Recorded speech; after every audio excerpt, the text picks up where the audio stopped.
Connection established.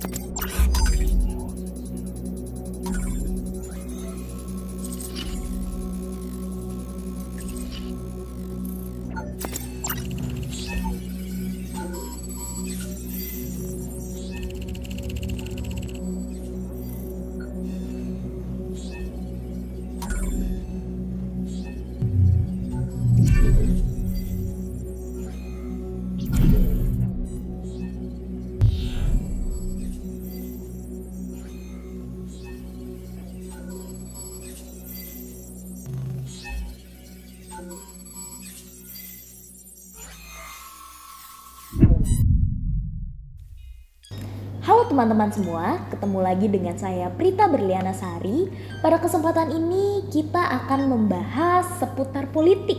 Kita akan berbincang-bincang santai tentang politik bersama narasumber kita. Ada Bang Oji di sini ya. Mungkin Bang Oji bisa perkenalan nih Bang. Siapa tahu teman-teman yang ada di rumah penasaran. Mulai dari nama lengkap, terus kesibukannya apa aja nih akhir-akhir ini. Silahkan Bang Oji. Ya, perkenalkan nama saya Nur Muhammad Farur Rozi. Saya mahasiswa ya yang punya pemikiran sayap kiri, katanya sayap kiri, ya kan. Terus saya juga bekerja di law firm, salah satu law firm yang nggak bisa disebutin. Ya itu sih, itu dong sehariannya. Oke, ini kalau misalnya Bang Oji ya, ini kan kita hari ini mau bincang-bincang santai nih Bang tentang politik. Nah, kita nih kan termasuk generasi zaman now ya Bang ya, katanya ya, atau mungkin bahasanya Gen Z. Nah, aku ada beberapa pertanyaan nih buat Bang Oji terkait masalah politik. Nah, mungkin nanti Bang Oji bisa jawab gitu. Ke teman-teman juga kita sharing informasi seputar politik. Oke, kita masuk pertanyaan pertama nih Bang Oji. Menurut Bang Oji penting gak sih Bang bagi kita, khususnya generasi zaman now ya, Gen Z ini, untuk ngikuti perkembangan politik? Karena kan sebenarnya kalau kita lihat banyak banget nih anak-anak zaman sekarang yang memang ngapain sih ngikutin politik, nggak usah, mendingan fokus nih kerja atau ini gitu kan. Menurut Bang Oji penting gak sih kita tuh ngikutin perkembangan politik? Penting banget sih, karena kita harus tahu kebijakan, semua kebijakan yang pemerintah akan ketuk palu, itu kita harus tahu dan kita harus kritisi semuanya. Zaman dulu sama zaman sekarang tuh beda. Dulu kita sering demo karena mungkin mahasiswanya memang punya pemahaman yang bagus. Nah kalau sekarang mungkin lebih memilih untuk bekerja, fokus bekerja aja deh, nggak mau mikirin betapa sih demo, capek, panas-panasan, orasi, akhirnya kita ketangkep, masuk Polda dan sebagainya. Itu mungkin menurut mereka pusing banget sih. Tapi sebenarnya mahasiswa itu turun ke jalan atau mengkritiki sebuah kebijakan itu emang harus banget sih. Kayak kemarin itu tentang UU Cipta Kerja, akhirnya ada beberapa yang direvisi. Terus ada apa lagi, Omnibus Law itu akhirnya direvisi lagi tetap. Dan menurut saya sih itu sekarang pun harus perlu direvisi, harus ada yang demo turun ke lapangan untuk merevisi beberapa pasal-pasal yang masih rancu. Tapi ya udahlah, untuk zaman sekarang kita mungkin lebih fokus ke cari duit. Memang kita udah punya mindset yang beda untuk sekarang, udah ngikutin. Terus emang kita beberapa rektor universitas juga dikecam oleh pemerintah, makanya ya udah. Biasanya kan kita digerakkan oleh UI, nah sekarang nggak bisa karena UI udah kepalanya udah dipegang. Mungkin gitu sih. Kalau tadi kan Bang Oji bahas tentang demo-demo ya Bang, ada perbedaan banget nih antara demo dulu dengan demo sekarang. Nah kalau misalnya menurut Bang Oji tadi masih perlu nggak sih? Tadi kan disinggung juga ya, masih perlu nih kita ngadain demo karena ada beberapa peraturan yang memang ini dirasa belum sempurna. Tapi kalau misalnya kita lihat ada beberapa kasus nih Bang, dari demo-demo sebelumnya yang mana anak-anak turun ke jalan, tapi pada akhirnya yang memang awalnya nih kita fokus gitu kan untuk ranah memperbaiki politik Indonesia, tapi ternyata pada akhirnya anak-anak muda yang emang ikut demo karena cuma ikut-ikutan gitu, atau mungkin karena pada akhirnya dia pengen cuma hanya ingin membuat kerusuhan. Nah kalau menurut Bang Ozi demo yang seperti itu bagus gak sih Bang? Atau mungkin demo untuk anak muda nih seharusnya kayak gimana nih?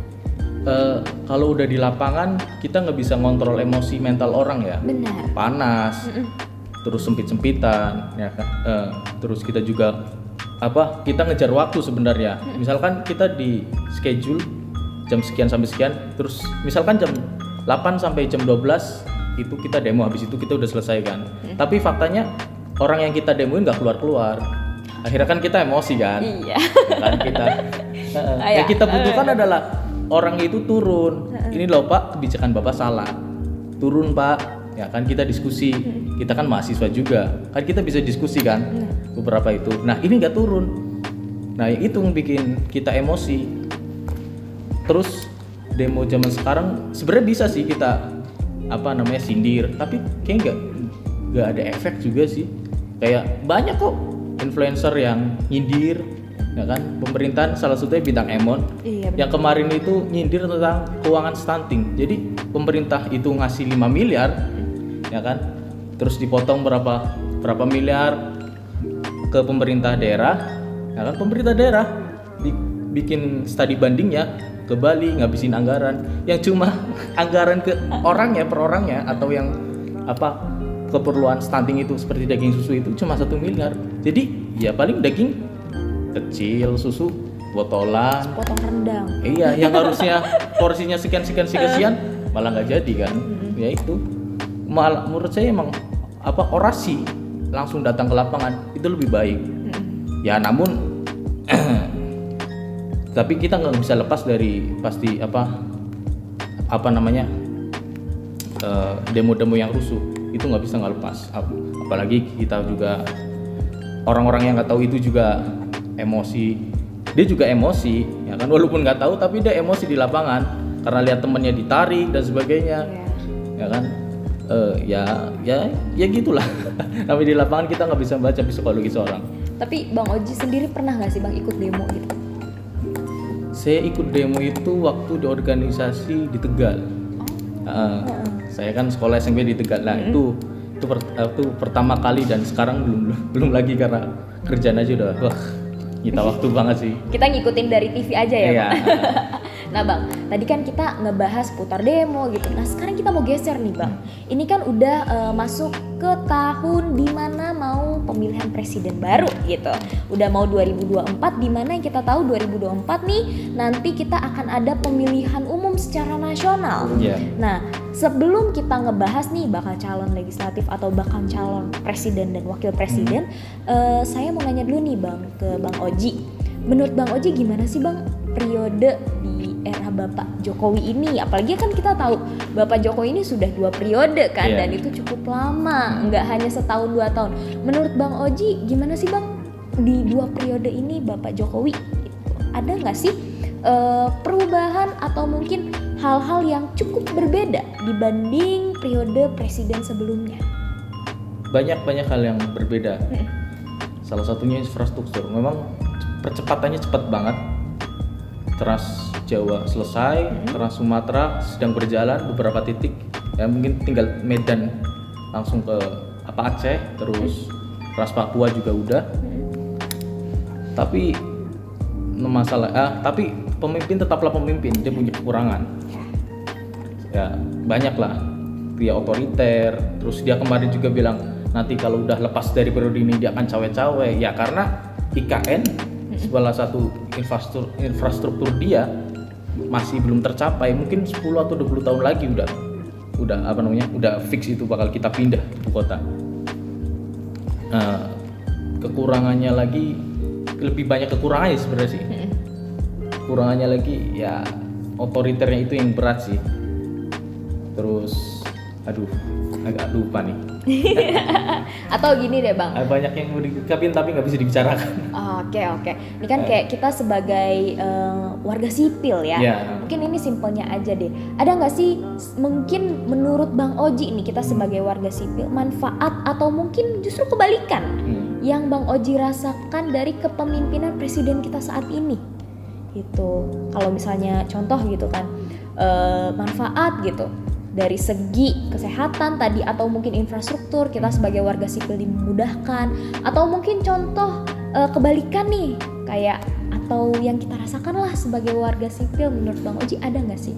Ya ibarat keluh kesah. Kita ngomong santai aja Bang. Keluh kesah kebijakan banyak yang nggak bagus lah. Di antaranya dari kebijakan politik dia. Ya itu antara politik dan pemilihan ketua. Jadi menteri itu bisa memimpin beberapa kementerian lagi, terus menteri bisa memimpin sebuah organisasi lagi, organisasi pemerintahan. Ya itu sebenarnya nggak bagus sih, karena dia mempunyai double kepemimpinan dan itu nggak boleh sebenarnya. Di peraturan pun udah nggak boleh. Terus dalam komunikasi politik luar negeri sekarang sangat-sangat kurang. Waktu zaman pada sama Yusuf Kala, mending lah dia akan maju terus. Kita punya komunikasi di luar. Kalau sekarang masih punya tapi nggak sesignifikan kayak Yusuf Kala. Terus kalau infrastruktur yang saya rasakan itu cuma percepatan pulang kampung doang sih. Saya juga ngerasain dari yang dulu bisa 8 jam sekarang mungkin cuma 4 jam. Iya benar. Itu percepatan itu doang. Ya semuanya kebijakan. Kalau bicarain itu agak panjang ya. Beberapa kebijakan, bukan beberapa sih, semua kebijakan dia. Ya. Dari dari Formula E yang tiba-tiba dia nggak support tapi berhasil, terus cheese ya kan, sekarang ya masuk ranah pemerintah yang harusnya itu ranah sebuah organisasi pemerintah yang dibikin, sekarang semua politik masuk di situ. Terus apalagi ya Zaitun ini juga pemerintah juga turun tangan tapi tidak signifikan, padahal kan kalau Pak Jokowi ngomong kan selesai. Terus KPK yang sekarang dilemahkan, banyak kan? Ya sih. Mungkin itu diantaranya sih. Memang nggak bisa dijabarkan sih. Ya memang ya Bang, yang namanya pemimpin itu kan pasti punya kelebihan, punya kekurangan kayak gitu. Salah satunya juga di era Bapak Jokowi ini. Nah Bang, kita mau masuk di tahun 2024, pemilihan calon presiden. Mungkin sekarang udah ada ya nama-namanya beberapa gitu. Nah tapi kita nggak ngebahas itu nih. Ini pertanyaan terakhir saya untuk Bang Oji. Menurut Bang Oji ada nggak sih kriteria pemimpin masa depan untuk Indonesia, presiden kita di masa depan yang ideal atau mungkin mendekati sempurna? Karena kan emang gak ada yang sempurna, tapi setidaknya untuk menjadi pemimpin masa depan kita harus punya sosok presiden yang seperti apa sih? Mungkin pakai falsafah Jawa aja deh untuk mencari pemimpin. Boleh silakan. Ini ada 3 R. Bener, pinter, kober. Waduh, Jawanya kuat banget ya. Ya. Benar itu mengandung makna sesuai aturan, amanah, bersih, jujur, panutan, mempunyai integritas dan makna sepadan lainnya. Bersikap selalu benar, mutlak bagi pemimpin, dan berpikir dengan benar dalam bertindak. Ucapan harus sesuai dengan norma hukum, norma etika, norma moral, dan norma lainnya. Lalu R yang kedua, pinter. Artinya pandangannya cerdas, punya visi misi, mempunyai wawasan luas, dan mempunyai kemampuan membaca peluang demi tercapainya tujuan bersama. Terus pemimpin pintar tentu ada standar yang bisa diukur, dan paling sederhana ukuran tersebut adalah manajerial yang dibangun bila kehadiran pemimpin tidak banyak mempengaruhi keadaan lembaga, berarti pemimpin itu tidak mempunyai manajerial yang baik. Dalam keberhasilan pemimpin yang pintar bisa diukur dengan keberhasilan membangun sistem kerja yang baik, berwawasan ke depan, punya sistem kelola yang tidak ketergantungan dan selalu berubah, nggak ajeg. Kalau bahasa Jawa tuh ajeg. Nah, meskipun sumber daya manusianya itu selalu berubah-ubah. Lalu terakhir, kober, yang bahasa Indonesianya itu sempat. Kober. Iya, artinya sempat kalau bahasa Indonesia. Mengandung makna punya yang dipimpin, aspiratif, demokratis, dan inisiatif. Terulap, belusukan, problem solver, dan lainnya. pemimpin yang kober sangat dibutuhkan oleh lembaga atau institusi, bahkan negara mungkin. Dalam falsafah Jawa juga terdapat penjelasan mengenai seorang pemimpin. Pemimpin itu pelayan rakyat yang abdi ke rakyat, bukan rakyat yang ngemis-ngemis untuk minta kebijakan ke pemerintah atau ya kepala pemerintah lah, atau wakil kita, wakil rakyat tapi bergaya seperti ketua rakyat, siap melayani apa yang menjadi tujuan bersama. Pemimpin sudah layak ikut merasakan kesusahan, bukan di AC terus kita panasan, kesempitan, kendala yang dihadapi, mau menerima keadaan pahit terlebih dahulu sebelum bawahan, dan rela merasakan kenikmatan setelah bawahan. Setidaknya ikut bersama-sama dalam keberhasilan maupun kegagalan. Pemimpin juga harus menjadi problem solver dari masalah yang dihadapi bawahan. Dinamika lapangan yang dihadapi bawahan selalu dikawal melalui pendekatan yang cermat. Dengan uraian yang sederhana, semoga menjadi bukan acuan buat mengingatkan kita bahwa pemimpin itu harus minimal punya 3 kriteria tersebut. Oke, tadi 3 kriteria itu 3 R, ya Bang R, ya. Tadi ada benar, pinter, dan kober sempat bahasa Indonesianya. Oke, berarti kalau tadi kita lihat benar, pinter ini lebih ke pemimpinnya, kalau kober ini lebih ke lingkup. Lingkup praktek. Oke, baik. Kalau begitu. Oke, teman-teman, mungkin di bincang-bincang santai ini kita udah banyak banget ngomongin politik ya. Dari mulai tadi kita ngebahas penting gak sih generasi saat ini atau generasi muda saat ini tuh ngikutin perkembangan politik. Dan kalau kata Bang Oji sendiri itu penting banget. Karena bagaimanapun juga saat ini kita hidup di Indonesia, dan Indonesia ini adalah negara hukum, yang mana kita harus tahu hukum tersebut seperti apa dan bagaimana cara menjalankannya. Oke teman-teman, mungkin itu aja sesi podcast hari ini. Kita akan bertemu di video kita berikutnya. Sampai jumpa, terima kasih. Dadah semuanya.